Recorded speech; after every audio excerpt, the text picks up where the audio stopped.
2024 ఎన్నికలు ముగిశాయి. ఈ ఎన్నికల్లో భాగంగా సినిమా ఇండస్ట్రీ పరంగా చూసుకుంటే పవన్ కళ్యాణ్ గారు పిఠాపురం నుంచి పోటీ చేస్తున్నారు. మెగా ఫ్యామిలీ మొత్తం ఆయనకి సపోర్ట్ ఇచ్చారు. కానీ ఒక్క అల్లు అర్జున్ గారు మాత్రమే ఎందుకో కొంచెం అల్లు అర్జున్‌కి సంబంధించిన ట్రోలింగ్ కానీ చాలా నంద్యాల వెళ్లి రావడం వల్ల చాలా ట్రోలింగ్ నడుస్తుంది. దీన్ని ఎలా చూస్తున్నారు మీరు? అంటే మనకి ఎప్పుడైతే మే 11న జరిగింది ఇది. మే 11న ఆయన నంద్యాల వెళ్ళారు. నంద్యాల వెళ్ళేసిన దగ్గర నుంచి కూడా సోషల్ మీడియాలో విపరీతమైన ట్రోలింగ్ నడుస్తుంది. ఎందుకంటే ఒక పక్క రామ్ చరణ్ అదే రోజు పిఠాపురం వెళ్ళాడు. పిఠాపురం టెంపుల్కి వెళ్ళి టెంపుల్ నుంచి బాబాయ్ దగ్గరికి వెళ్ళాడు. బాబాయ్ దగ్గరికి వెళ్ళి బాబాయ్ని కలిసి వాళ్ళకి ఫ్యాన్స్ అభిమానులందరికీ కూడా ఒక సంకేతం అయితే పంపించడం జరిగింది. మెగా ఫ్యామిలీ చుట్టూ కూడా మెగా ఫ్యామిలీ మొత్తం కూడా కూటమి వైపే ఉందని చెప్పేసి ఒక సంకేతాలు అయితే పంపించడం జరిగింది. ఈ నేపథ్యంలోనే ఒక పక్క రామ్ చరణ్ పిఠాపురంలో ఉన్నాడు. నంద్యాలలో శిల్పారవి వైసీపీ నుంచి అభ్యర్థిగా పోటీ చేస్తున్నాడు. అతనికి దగ్గరికి వెళ్ళి అతను సంఘీభావం తెలపడం జరిగింది. అతను ఒక చిన్నపాటి రోడ్ షో కూడా చేశాడని చెప్పేసి అల్లు అర్జున్ పైన కేసు నమోదు కూడా అవడం జరిగింది. అక్కడ ఉన్నటువంటి పోలీస్ ఆఫీషియల్స్ పైన కూడా ఎలక్షన్ కమిషన్ సీరియస్ అయింది. కేసు ఫైల్ చేయడం కూడా అయింది. ఈ రెండు కంపేర్ చేస్తూ బాబాయ్ కోసం అబ్బాయి అని చెప్పేసి ఒక పక్కన కంపేర్ చేస్తూ ఇంకొక పక్క అల్లు అర్జున్ క్యాంపెయిన్ ఈ రెండు కంపేర్ చేస్తూ సోషల్ మీడియాలో దాదాపు 3 రోజుల పాటు పెద్ద దుమారం అయితే రేగింది. ఇది ఎవరు ఎందుకు ఎలా చేశారనేది పక్కన పెడితే మనం ఆల్రెడీ మెగా ఫ్యామిలీ మొత్తం కూడా కూటమి వైపు ఉంది. ఎందుకంటే పవన్ కళ్యాణ్ ఆల్రెడీ కీలకమైనటువంటి వ్యక్తి ఏపీ రాజకీయాల్లో దాదాపు 10 సంవత్సరాలుగా ఆయన క్రియాశీలంగా ఉన్నారు, యాక్టివ్గా ఉన్నారు. అదే కాకుండా ఇప్పుడు ఈ ఎలక్షన్స్ అనేవి 2024 ఎలక్షన్స్ అనేవి కూటమికి అలానే జనసేనకి కూడా చాలా ఇంపాక్ట్ ఉన్నటువంటి ఎలక్షన్స్. ఈ ఎలక్షన్స్లో ఎట్టి పరిస్థితుల్లో ఆయనతో పాటు ఆయన కొంతమంది అభ్యర్థులను గెలిపించుకొని అసెంబ్లీకి వెళ్ళాలి అని చెప్పేసి ఆయన యుద్ధ ప్రాతిపదికన దాదాపు అతను సర్వశక్తులు ఒడ్డారనమాట. కూటమికి సంబంధించినటువంటి టీడీపీ కానీ జనసేన కానీ ఇటు బీజేపీ కానీ ముగ్గురు కూడా హోరాహోరీ ప్రచారం చేశారు. వాళ్ళు చెప్తుంది క్లెయిమ్ చేస్తుంది ఏంటి, ఒక దుర్మార్గమైన పాలన నడుస్తుంది, వైసీపీని అంతమొందించాలి, ఎట్టి పరిస్థితుల్లో ఆంధ్రప్రదేశ్ భవిష్యత్తు లేదు అని చెప్పేసి వాళ్ళు క్లెయిమ్ చేస్తారు. ఇటుపక్క వైసీపీ వాళ్ళు ఏం చేస్తున్నారు, మేము వైసీపీ అంటేనే సంక్షేమం, మేము భారీ ఎత్తున సంక్షేమ కార్యక్రమాలు చేసాము, మేము ఒంటరిగా వస్తున్నాము, మా మీద దాడి జరుగుతుందని వాళ్ళు క్లెయిమ్ చేస్తున్నారు. ఇలాంటి హోరాహోరీ జరుగుతున్న తరుణంలో అల్లు అర్జున్ వెళ్ళిపోయి వైసీపీ క్యాండిడేట్కి సపోర్ట్ చేయడం అనేది ఇటు కూటమికి సంబంధించిన అభ్యర్థులు కావచ్చు, మెగా ఫ్యాన్స్ కావచ్చు, మెగా అభిమానులు ఎవరైతే కుటుంబ సానుభూతి పరులు ఉన్నారో అలానే చిరంజీవి ఫ్యామిలీని అయితే అభిమానిస్తున్నారో వాళ్ళంతకంత జీర్ణించుకోలేని పరిస్థితి. బట్ అక్కడికి వెళ్ళిన తర్వాత అల్లు అర్జున్ చెప్తుంది ఏంటి, రవి ఎప్పటి నుంచో నాకు ఫ్రెండ్, ఆయన నేను యాక్టివ్ పాలిటిక్స్లో ఉన్నప్పుడు నేను వస్తానని తనకి ఎప్పుడో మాట ఇచ్చాను 2019 కంటే ముందే. బట్ 2019లో కుదరలేదు, ఇప్పుడు నాకు కుదిరింది, నేను రావడానికి వస్తానంటే వద్దు బాబాయ్ నువ్వు ఇబ్బంది పడతావని చెప్పేసి వారించాడు రవి. బట్ అప్పటికీ నేనే స్వతహా వచ్చానని చెప్పేసి అక్కడ తను స్పందించిన తీరు అయితే ఉంది. అది అయిపోయింది. దాని తర్వాత 3 రోజులు కూడా విపరీతమైన ట్రోల్స్ జరిగాయి. నిన్న ఎలక్షన్ టైము అతను హైదరాబాద్లో ఓటు హక్కును వినియోగించుకున్నాడు అల్లు అర్జున్. తర్వాత మీడియా అడిగిన ప్రశ్నకి అతను ఎక్స్ప్లెనేషన్ ఇవ్వాల్సిన పరిస్థితి అయితే వచ్చింది. ఏంటి పరిస్థితి, వైసీపీకి మీరు వెళ్ళారంటే నేను పార్టీలకి అతీతంగా ఉంటాను, నేను ఏ పార్టీకి సంబంధించిన వాడు కాదు, ఇండివిజువల్ వ్యక్తిని. సో నా ఫ్రెండ్ అక్కడ పోటీలో ఉన్నాడు కాబట్టి తన విజయాన్ని కాంక్షిస్తూ నేను వెళ్ళి సంఘీభావం తెలియజేసి వచ్చానని చెప్పాడు. నిన్న మార్నింగ్ ఉదయమే ఇది నిన్నంతా కూడా సర్క్యులేట్ అయింది. తర్వాత నిన్న సాయంత్రం ఎప్పుడైతే ఏపీలో పోలింగ్ అయిపోయింది అనే సందర్భంలో దాదాపు 9:56 ఏమో నాగబాబు ట్వీట్ చేశాడు. ఆ ట్వీట్లో డైరెక్ట్ అటాక్ లాగా అనిపిస్తుంది చాలామందికి. బట్ అల్లు అర్జున్ పేరు తీయలేదు. అల్లు అర్జున్ పేరు తీయకుండానే తను చేసిన ట్వీట్ అయితే మనతో ఉన్నాడు పగోడికి సపోర్ట్ చేస్తే మనోడైనా పగోడైనా ఒకటే అన్నట్టుగా అతను అర్థం వచ్చేలాగా ట్వీట్ చేశాడు. దాదాపు అది ఒక 12 అవర్స్లో ఇప్పటికి నైట్ 10 గంటలకు ట్వీట్ చేశాడు. ఉదయం 10 గంటలకల్లా 1 మిలియన్ వ్యూస్ రీచ్ అయింది. దాని కింద విపరీతమైన కామెంట్స్, సమర్థించే వాళ్ళు ఉన్నారు, సమర్థించిన వాళ్ళు ఉన్నారు. ఇది మెగా వర్సెస్ అల్లు అని చెప్పేసి ఇప్పటి నుంచి నడుస్తుంది కాదు వారు.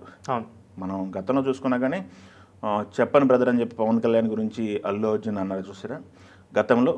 అప్పటి నుంచి కూడా మెగా వర్సెస్ అల్లు పడట్లేదను, మెగా ఫ్యాన్స్ కాకుండా అల్లు ఫ్యాన్స్ సపరేట్గా తను క్రియేట్ చేసుకుంటున్నాడను, అల్లు ఫ్యాన్స్ అనకుండా అల్లు ఆర్మీ అని సంబోధిస్తున్నాడను, తనకంటూ ఒక ఫ్యాన్ బేస్ క్రియేట్ చేసుకుంటున్నాడని చెప్పేసి ఇట్లా రకరకాలుగా నడుస్తున్నాయి. ఈ తరుణంలో 1-2 సందర్భాల్లో వేదిక పైన అల్లు అర్జున్ కూడా క్లారిటీ ఇవ్వడానికి ట్రై చేశాడు. చిరంజీవి గారు వేసిన బాటలోనే మేమంతా వెళ్తున్నాము, చిరంజీవి గారు లేనిది నేనైనా చరణ్ అయినా లేకపోతే పవన్ కళ్యాణ్ గారిని ఎవరు లేరు అని చెప్పేసి ఒక క్లారిటీ ఇవ్వడానికి అయితే 1-2 సార్లు ట్రై చేశాడు. బట్ తర్వాత తన పని తనలో ఉన్నాడు. బట్ ఇట్లా హోరాహోరీగా జరుగుతున్నటువంటి తరుణంలో తను వెళ్ళి ప్రత్యర్థులకి సపోర్ట్ చేయడం ఎంతవరకు కరెక్ట్ అనేది ఇప్పుడు చర్చనీయాంశంగా మారింది. అతను అల్లు అర్జున్ పాయింట్ ఆఫ్ వ్యూలో ఏంటంటే, నా ఫ్రెండ్ ఆడెక్కడైనా ఉన్నాయి, ఏ రంగంలోనే ఉన్నాయి, పొలిటికల్ కాకుండా ఏ రంగమైనా అతనికి నేను విక్టరీని నేను ఆశిస్తాను, అతని విజయాన్ని నేను కోరుకుంటాను. సో ఈ నేపథ్యంలోనే అతను పొలిటికల్లో ఉన్నాడు కాబట్టి నేను వెళ్ళాల్సి వచ్చింది, అతనికి విష్ చేయాల్సి వచ్చింది అని చెప్పేసి తను వాదన ఉంది. బట్ ఇప్పుడేంటి, నార్మల్ పరిస్థితుల్లో తను వెళ్ళి సపోర్ట్ ఇస్తే హర్షించే వాళ్ళేమో. బట్ ఇక్కడ ఏంటంటే ఏపీ రాజకీయాల్లో డూ ఆర్ డై సిచ్యువేషన్లో ఉంది, ఏపీ క్రైసిస్లో ఉందని చెప్పేసి చాలామంది మాట్లాడుకుంటున్నారు. ముఖ్యంగా మెగా ఫ్యామిలీ మొత్తం కూడా ప్రత్యర్థి పార్టీ అని మాట్లాడేసిన సందర్భాలు ఉన్నాయి. ఈవెన్ మెగాస్టార్ కూడా వీడియో రిలీజ్ చేసి పవన్ గెలుపును కోరుకున్నాడు. ఇండస్ట్రీకి సంబంధించిన చాలామంది కూడా కోరుకున్నారు. ఎందుకంటే నాటకీయ పరిణామంలో 2024కు ముందు చాలా జరిగేవి, ఆ గవర్నమెంట్కి సంబంధించి సినిమా ఇండస్ట్రీకి ఒక వార్ క్రియేట్ అయిందని చెప్పేసి కూడా చాలా సందర్భాలు మాట్లాడుకున్నారు. ఈ నేపథ్యంలో అల్లు అర్జున్ చేసినటువంటి ఈ పని 11వ తారీఖు వెళ్ళి నంద్యాల వెళ్ళి విష్ చేయటం అనేది ఎంతవరకు కరెక్ట్ అని చెప్పి మాట్లాడుతున్నారు. బట్ దానికంటే ముందు అతను నంద్యాల వెళ్ళడానికంటే ముందు ట్విట్టర్ వేదికగా తను పవన్ కళ్యాణ్కి విషెస్ తెలియజేశాడు. పవన్ కళ్యాణ్కి బెస్ట్ విషెస్ అని చెప్పేసి తను ట్విట్టర్ వేదికగా స్పందించడం జరిగింది. దానికంటే ముందు దాసనారాయణ గారి జయంతి సందర్భమైన ఈవెంట్లో అల్లు అరవింద్ గారు కూడా ఒక వ్యాఖ్య చేయడం జరిగింది. పవన్ కళ్యాణ్ ధర్మయుద్ధం చేస్తున్నాడు, అక్కడ ధర్మం కోసం యుద్ధం చేస్తున్నాడు అనే సౌండింగ్ వచ్చేలాగా మాట్లాడాడు. అది చాలామంది వరకు కూటమికి సపోర్ట్ చేస్తున్నారని చెప్పేసి మాట్లాడుకున్నారు. ఇది ఎప్పుడైతే ప్రజారాజ్యం పార్టీ ఉంది కదా, ప్రజారాజ్యంలో కీలకమైన బాధ్యతలు నిర్వహించారు అల్లు అరవింద్ గారు. ఆ ప్రజారాజ్యం పార్టీలోనే ఇంకొక పక్క యువరాజ్యం నాయకత్వం వహించారు పవన్ కళ్యాణ్ గారు. పవన్ కళ్యాణ్ గారికి ప్రజారాజ్యం పార్టీని కాంగ్రెస్లో కలపడం మెర్జ్ చేయడం ఇష్టం లేదు.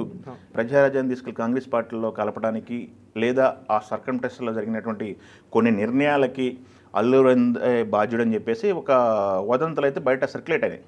అప్పటి నుంచి కూడా పవన్ కళ్యాణ్కి అల్లు అరవింద్కి పడదని, లేకపోతే పవన్ కళ్యాణ్కి అల్లు అరవింద్కి పడకపోవటం వల్ల అల్లు అర్జున్ కాస్త అప్సెట్ అయ్యాడని, లేకపోతే అల్లు ఫ్యామిలీ మెగా ఫ్యామిలీ అప్పటి నుంచి దూరం అవుతున్నారు అని చెప్పేసి చాలా వదంతులు అయితే వస్తూ ఉన్నాయి.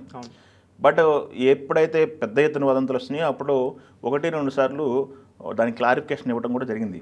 ఎందుకంటే మొన్న మీరు చూసుకుంటే అల్లు అర్జున్కి నేషనల్ అవార్డు వచ్చింది. నేషనల్ అవార్డు వచ్చిన సందర్భంలో కూడా చిరంజీవి గారు వాళ్ళ ఫ్యామిలీని మొత్తం అల్లు ఫ్యామిలీ మొత్తానికి ఇంటికి పిలిపించుకొని అర్జున్కి అప్రిషియేట్ చేయటము, ఇట్లాంటి వీడియోలు మనం చూసాం. అదే ట్విట్టర్ వేదికగా ప్రశంసలు తెలియజేయటము, లేకపోతే మెగా ఫ్యామిలీ మొత్తం కూడా ఒక దగ్గరికి వచ్చినప్పుడు అల్లు ఫ్యామిలీని కూడా దగ్గర తీసుకోవటం, ఇట్లాంటివన్నీ కొన్ని అయితే బయటకైతే ఫోటోలు రావడం వీడియోలు రావడం జరిగింది. బట్ ఇట్లాంటి క్రూషియల్ పరిస్థితుల్లో ఏదైతే పవన్ కళ్యాణ్ ఒకవైపు నిజంగా అతను యుద్ధం చేస్తున్న వాతావరణం అయితే ఉంది. ఎందుకంటే దాదాపు ఎప్పుడైతే ఎలక్షన్ నోటిఫికేషన్ వచ్చిందో దానికంటే ముందు కూడా పవన్ కళ్యాణ్ పూర్తిగా సినిమాలని పక్కన పెట్టేసి ప్రజాక్షేత్రంలో ఉన్నాడు. అక్కడ కూటమి దగ్గర నుంచి ఎప్పుడైతే చంద్రబాబు గారు జైలుకి వెళ్ళారో అక్కడ నుంచి కూడా పూర్తిగా యాక్టివ్ అయిపోయారు పొలిటికల్గా. ఎందుకంటే దాదాపు 10 సంవత్సరాలుగా పార్టీ పెట్టి 10 సంవత్సరాలు పార్టీ పెట్టిన తర్వాత పార్టీకి ఒక డిగ్నిఫైడ్ నెంబర్ కావాలని, పార్టీకి మంచి గుర్తింపు రావాలని చెప్పేసి, ప్రజలకు మంచి జరగాలని చెప్పేసి అతను పోరాడుతున్నా అని చెప్పేసి అతను చెప్తున్నాడు.